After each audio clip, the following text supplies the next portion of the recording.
Este sueco de 1,95 m enfrentou Jon Jones e Daniel Cormier em 2 lutas acirradas de 5 rounds, valendo o título dos meio-pesados. Alexander Gustafsson, unquestionably the greatest fighter to ever come out of Sweden. Just an amazing talent. Tall, long reach. He has some of the best hands that the light heavyweight division has ever seen. Oh! Connects with a straight right hand! Alex's greatest tool is his footwork, man. The dude can move for a big guy.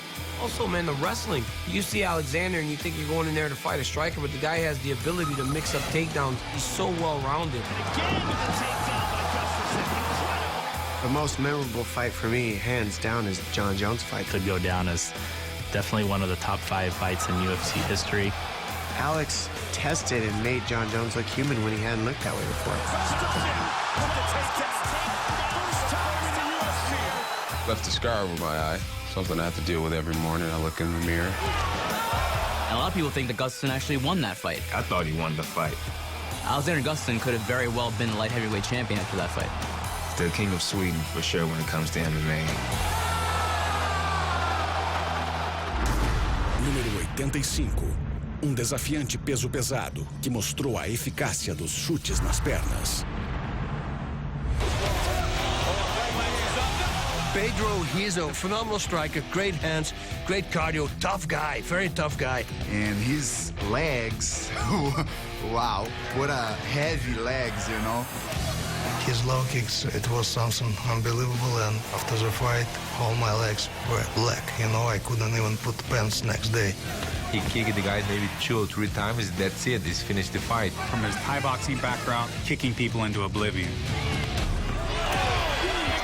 He's been involved in some of the bloodiest, most highly contested bouts of the UFC history. Great pair of matches between him and Randy Couture. First time he beat Randy Couture, for sure. And still! In for Randy, but I take a bad decision. Knock out a lot of good champions. Humble guy, nice guy, great fighter, great student. Número 84. Tricampeão peso médio do Pancrase e ex-campeão peso meio médio do Strike Force.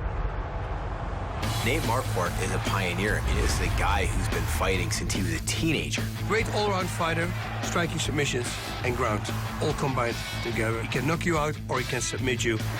Some vintage moments, his knockout of Demian Maia, which is absolutely incredible. I mean, one of the more brutal knockouts you're going to see in quick fashion ever. His spectacular title-winning victory over Tyron Woodley in Strikeforce still to this day remains one of the best highlight reel finish knockouts I've ever seen inside the octagon. It looked like a video game as he finished that off with the combination. People call it the Mortal Kombat KO. Nate Marquardt is an incredibly well-rounded and experienced mixed martial arts fighter, and without a doubt, one of the 200 best all-time fighters. Número 83. Brasileiro com Muay Thai explosivo que possui o maior número de knockdowns da história do UFC. Thiago Alves is the definition of perseverance. We call him Pitbull. He's an animal, great striking, very powerful, very explosive, trains American top team, great team. Thiago Alves, I think, has maybe the best kicks in MMA. He's so loose and so relaxed. He's a killer. There was a period where Thiago looked unstoppable.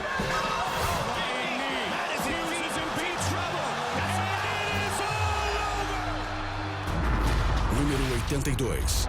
Dos pesos pesados mais fortes da história do UFC, que iniciou sua carreira definindo 12 lutas consecutivas. Shane Carwin was an incredibly powerful wrestler and showed that if he can connect with one of those gigantic ham-sized fists, you are in deep, deep trouble.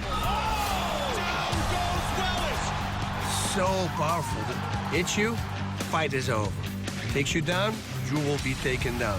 Ground and pound, you are going to lose. I mean, very imposing and strong individual. When Brock and Shane fought, I thought Shane was going to get the best of them. Carwin was undefeated. He had finished every single one of his opponents prior to that fight against Lesnar. He had Brock Lesnar dead to rights. Somehow Lesnar was able to come back in the second round and defeat Carwin. He was an incredibly exciting fighter and one of the best examples of a wrestler turned world-class mixed martial arts heavyweight. Número 81. Pioneiro do jiu-jitsu americano, que somou 15 vitórias consecutivas em 6 anos, o que o levou a uma disputa pelo cinturão do UFC. Jake Shields, a good friend of mine, and he just keeps coming. You know, he'll keep working, keep trying to finish it. This is a different level of grappling. Jake Shields was a terrific grappler, fought everybody at 170, 185 pounds. Jake Shields is somebody you can always count on gonna go and win the fight. He beats everybody. He won guys like Robbie Lawler, Tyron Woodley, Carlos Condit, and Henderson. People sometimes they think that it's easy to fight against him, but you know, he plays a very effective game. And he's a tough guy to beat. Guy's an unstoppable machine, not only in fighting and just in training. You can't train with Jake and not expect to have a long day. Número 80. O segundo campeão peso médio da história do UFC e um dos fundadores da renomada Brazilian Top Team. He is a surgeon. He is precise and composed and cool. I was in his corner in absolutely every fight. I was there when he was the first Brazilian UFC champion. He got him, and he finished it. The belt will go to Brazil. Will's a dangerous submission guy. You know, he's one of those guys that every time you hit him, he'd fall down. He'd just lay on his back. You know, he wanted you to jump on top because he wanted to try to go after you. I knew he was dangerous, so I'll just stand up and I'll fight him up here. Stand it up, let's go. Come on up, come back up here. A seguir, the King of the Streets.